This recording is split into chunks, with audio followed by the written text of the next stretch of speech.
Hello everyone. तो आज की क्लास में हम स्टार्ट करेंगे मीटर ब्रिज, जो कि क्लास 12th एनसीईआरटी फिजिक्स का टॉपिक है, करंट इलेक्ट्रिसिटी का। और बोर्ड के हिसाब से एक इम्पोर्टेंट क्वेश्चन है। तो हम मीटर ब्रिज के बारे में बात करेंगे, उसका वर्किंग, कंस्ट्रक्शन और कैसे इससे हम एक अननोन रेजिस्टेंस को निकाल पाते हैं।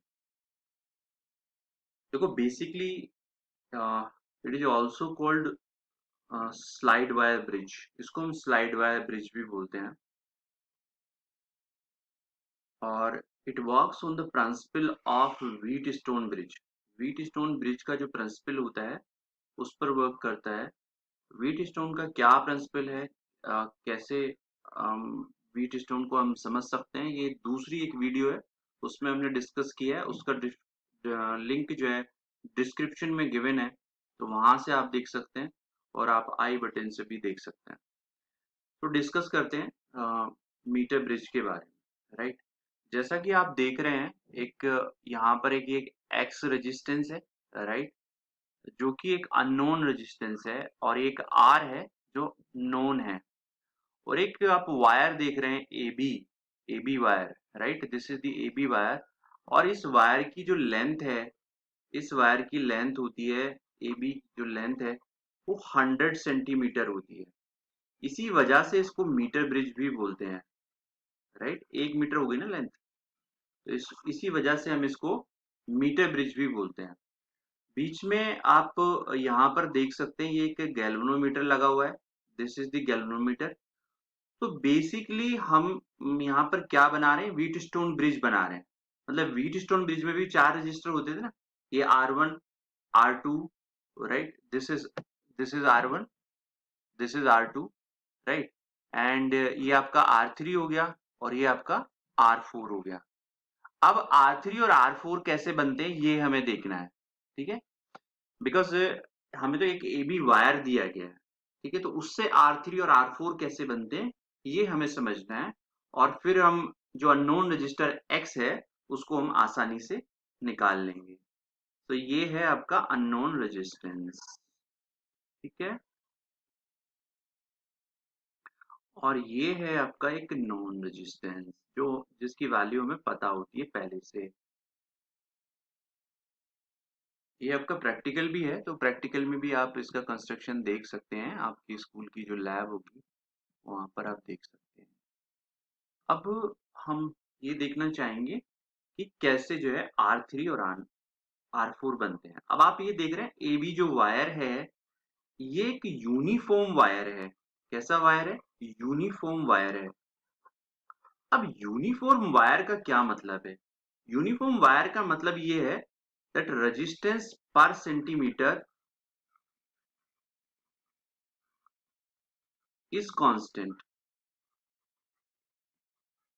मतलब जैसे ये 100 सेंटीमीटर का वायर है, तो इसमें 1 सेंटीमीटर का जो रेजिस्टेंस है वो सेम है। आप वायर में कहीं से भी आप लेंगे 1 सेंटीमीटर, तो जो उसका रेजिस्टेंस होगा वो सेम रहेगा, ठीक है। ऐसा नहीं है कि कहीं पे आपने 1 सेंटीमीटर लिया, दूसरी जगह से 1 सेंटीमीटर लिया, तो एक जगह आपका उसका 1 ओम रेजिस्टेंस है और दूसरी जगह आपका उसका 2 ओम है, तो वो नॉन यूनिफॉर्म हो जाएगा।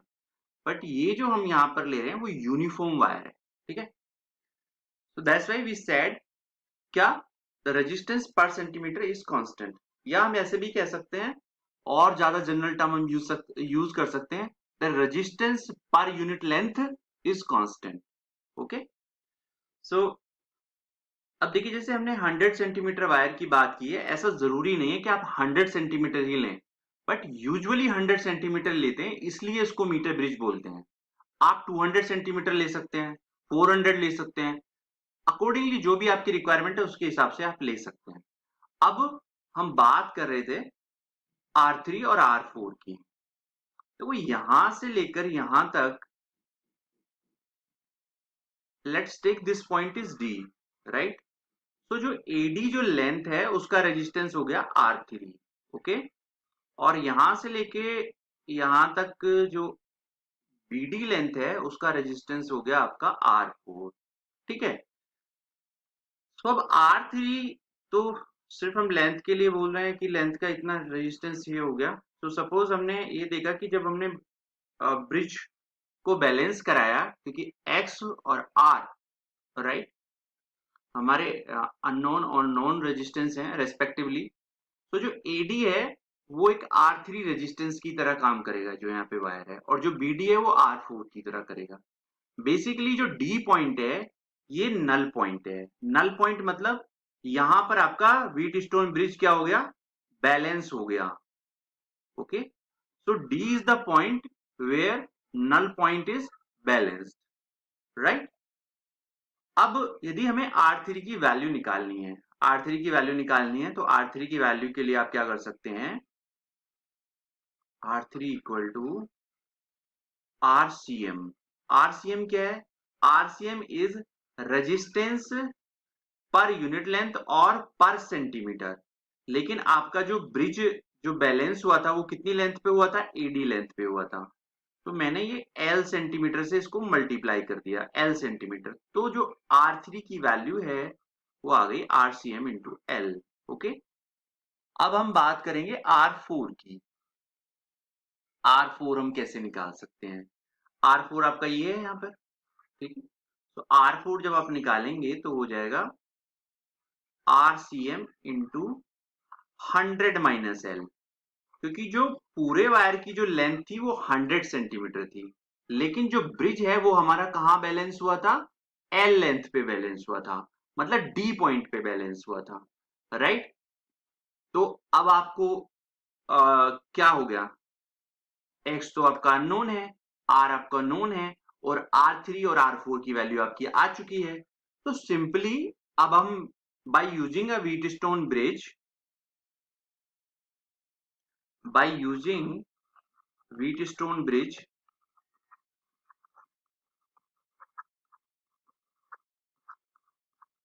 ठीक है। अब व्हीटस्टोन ब्रिज का जो प्रिंसिपल है हम उसको यूज करेंगे, तो क्या हो जाएगा, देखो यदि आपको याद हो व्हीटस्टोन ब्रिज का, आप यदि ज्यादा डिटेल में तो एक बार उस वीडियो को आप देख सकते हैं, लेकिन फिर भी मैं आपको यहाँ पर बता देता हूँ कि व्हीटस्टोन ब्रिज में इस तरह से 4 रजिस्टर होते थे, बीच में एक गैल्वेनोमीटर भी होता है। तो ये आपका R1 है, ये R2 है, और ये आपका R3 है, और ये R4 है। तो क्या फॉर्मूला होता था इसका, R1 अपॉन R2 जब ब्रिज इज बैलेंस है equal to R3 upon R4। तो ऐसे ही हम अब मीटर ब्रिज के लिए लेंगे तो क्या हो जाएगा, x अपॉन R, ठीक है। R1 की जगह हमारा x है, और R2 की जगह आपका क्या है, R है।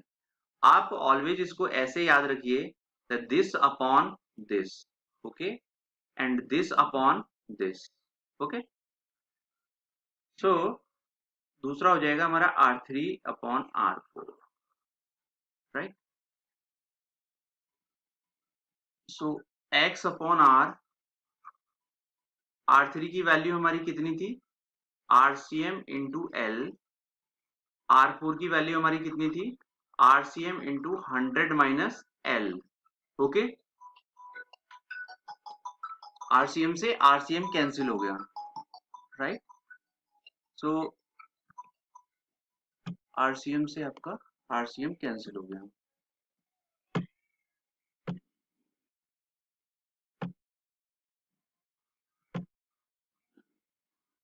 तो क्या बचेगा फाइनल आपका, x upon R equal to L upon 100 minus L, okay. तो बेसिकली जो ये वैल्यू होती है ये भी आपका रेजिस्टेंस ही होता है, ठीक है। लेकिन क्योंकि RCM दोनों में कॉमन होता है, यहाँ पर भी और यहाँ पर भी, और वो कैंसिल हो जाता है, इसलिए इस पार्ट में सिर्फ आपका लेंथ बचती है। तो आपका x की वैल्यू कितनी आ जाएगी हमारी फाइनल, x आपका आ जाएगा कितना, जो कि अननोन रेजिस्टेंस है, x आपका आ जाएगा R into L upon 100 minus L, okay, where x is the unknown resistance. x आपका यहाँ पे क्या है, एक अननोन रजिस्टर है,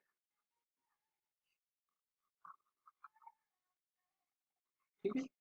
तो इस तरीके से हम मीटर ब्रिज के लिए कर सकते हैं। मीटर ब्रिज का अननोन रेजिस्टेंस कैसे निकालते हैं, किस प्रिंसिपल पर वर्क करता है, ये हमने देख लिया, ठीक है। इसका क्वेश्चन जैसे कैसे आता है, यदि मैं आपको एक क्वेश्चन का थोड़ा सा ठीक है, क्वेश्चन की यदि हम बात करें तो क्वेश्चन इसका कुछ इस तरीके से आपको दे सकता है कि सपोज एक ब्रिज है, यहाँ पर आर रेजिस्टेंस लगी हुई है, ठीक है, और यहाँ पर एस रेजिस्टेंस लगी हुई है, ठीक है,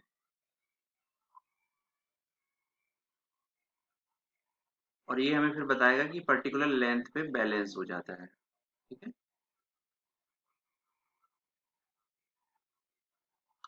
अब सपोज ये यहाँ पर आपका जो है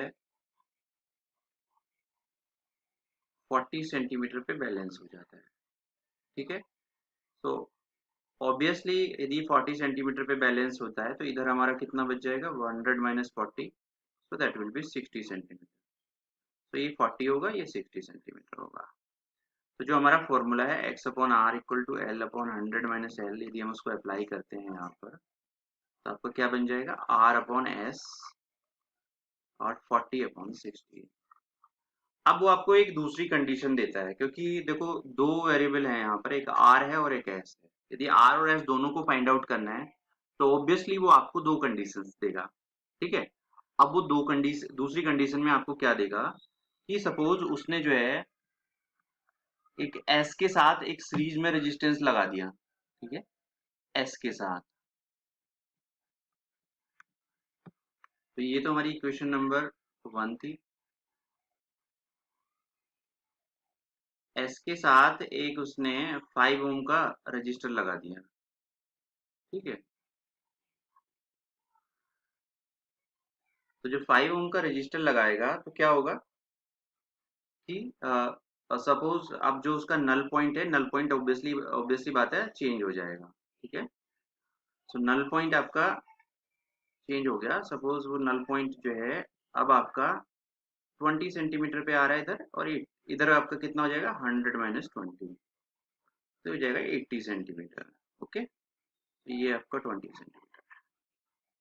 तो अब यहाँ पे आप कंडीशन लगाएंगे तो आपको हो जाएगा condition R upon S 20 upon R upon S plus 5, ठीक है। यहाँ पर आप टोटल रेजिस्टेंस इधर आपका कितना हो गया, एस प्लस 5, बिकॉज ये उसने 5 ओम का रजिस्टर जो है एडिशनल यहाँ पर ऐड कर दिया।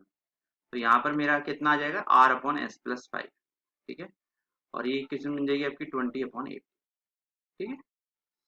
अब ये हो गई इक्वेशन नंबर 2, ओके। सो अब हम क्या करेंगे, अब हम क्या कर सकते हैं, अब हम क्या कर सकते हैं, फ्रॉम इक्वेशन नंबर 1 हम आर की वैल्यू निकाल लेते हैं। Let's find the value of R from equation number 1। Equation number 1 थी हमारी R upon S equal to 40/60। तो इसको सॉल्व करोगे तो 2 आ जाएगा, 3 आ जाएगा, तो आर की वैल्यू कितनी आ गई, 2s अपॉन 3, ओके। सो अब आर जो है, now substitute the value of R, now substitute the value of R in equation number 2। Now substitute value of R in equation number 2, okay. तो equation number हमारी 2 कितनी थी, R upon S plus 5 and 20 upon 80, ओके। तो R की value यहाँ पे हमने रख दी 2s अपॉन 3, ये बन जाएगा आपका, ये मैंने जो आर की वैल्यू थी यहाँ पे रख दी, और ये हो जाएगा 20 अपॉन 80, तो इसको ये हो जाएगा 1/4, ठीक है। अब इसको हम क्रॉस मल्टीप्लीकेशन कर सकते हैं और सॉल्व कर लेते हैं। तो ये हो जाएगा, क्रॉस मल्टीप्लीकेशन करूंगा तो 8s मतलब 4 into 2s, right, and that will be 3s plus 15, okay. तो अब इसको हम इधर लेकर आ जाएंगे तो ये हो जाएगा 5s इक्वल टू 15, और s की वैल्यू कितनी आ जाएगी यहाँ से, 3 ओम, ठीक है। तो इस तरीके से आपका s की वैल्यू आ गई, s आपका कितना आ गया, 3 ओम आ गया। अब हमें r भी फाइंड आउट करना होगा, तो r हो जाएगा आपका 2s अपॉन 3, ओके। सो r आपका हो जाएगा 2 इंटू 3 अपॉन 3, 3 से 3 कैंसिल हो गया, ये हो गया। तो आपने देखा r की वैल्यू आ गई और आपका s की वैल्यू, तो r हमारा हो गया कितना, 2 और s हो गया आपका 3। तो इस तरीके से हम मीटर ब्रिज की प्रॉब्लम्स भी कर सकते हैं, और भी बहुत सारे प्रॉब्लम्स इस पे हो सकते हैं, ठीक है। तो वी होप कि आपको मीटर ब्रिज समझ आया होगा। यदि आपके इसमें कुछ डाउट हैं तो please write to us in comments, ठीक है? तो हम उनको वहाँ पे डेफिनेटली रेस्पॉन्ड करेंगे, and please like and subscribe.